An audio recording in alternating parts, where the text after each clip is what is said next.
समस्त भाई भौणी को सुस्वागत तथा अभिनंदन जनाई आज पाठ्यदान आलोच्य विषय वस्तु को मु आगे नेछि।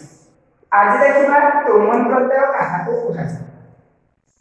गोटिए वाक्य रे निमित्तार्थबोधक असमापिका क्रिया एवं समापिका क्रियार कर्ता समान बा एक होइथिले निमित्तार्थबोधक बुझाउथिबा माने शब्द को धातु तुमुन प्रत्यय माने जोग करा जाय। किंबा आमे साधारणतः जानि परिबा जेउ शब्दर उच्चारण शेषरे तुम किंबा ओम उच्चारण अवशिष्ट रहे ताहाकू तुमुन प्रत्यय बोली कहि पारिबा। साधारण भावे उदाहरण स्वरूप द्रष्टुम तुम उच्चारण हला दृश धातु तुमुन प्रत्यय। पठितुम तुम उच्चारण हला पढ़ माने धातु तुमुन प्रत्यय। नेतुम तुम उच्चारण नेतु हला नेबा नी धातु तुमुन प्रत्यय।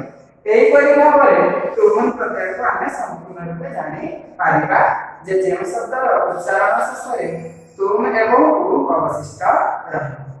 सेही परि द्वितीय रे देखिबा ल्युट प्रत्यय काहाकू कुहाଯାଏ। जेउ शब्दर उच्चारण शेषरे अन्न अवशिष्ट रहे ताहाकू ल्युट प्रत्यय कुहाଯାଏ। उदाहरण स्वरूप गमन गम धातु अन्न उच्चारण थिबारु आमे ल्युट प्रत्यय लेखिबा। दर्शन देखिबा दृश धातु ल्युट प्रत्यय।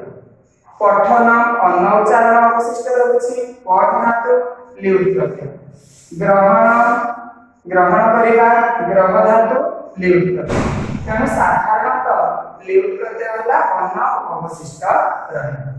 तेणु समस्त भाई भौणी को मोर अनुरोध तुमुन और ल्युट प्रत्यय को 5टी लेखाएं शब्द गठन करी गुरुजी को देखाए। जदि एई चैनल को समस्त भाई भौणी को भल लागुछि ताहले समस्त भाई भौणी सब्सक्राइब करी अधिक ध्यानशील दे माने पढ़िले उपयुक्त माने मानव विद्या पाई पारिबे। भारत माता की जय।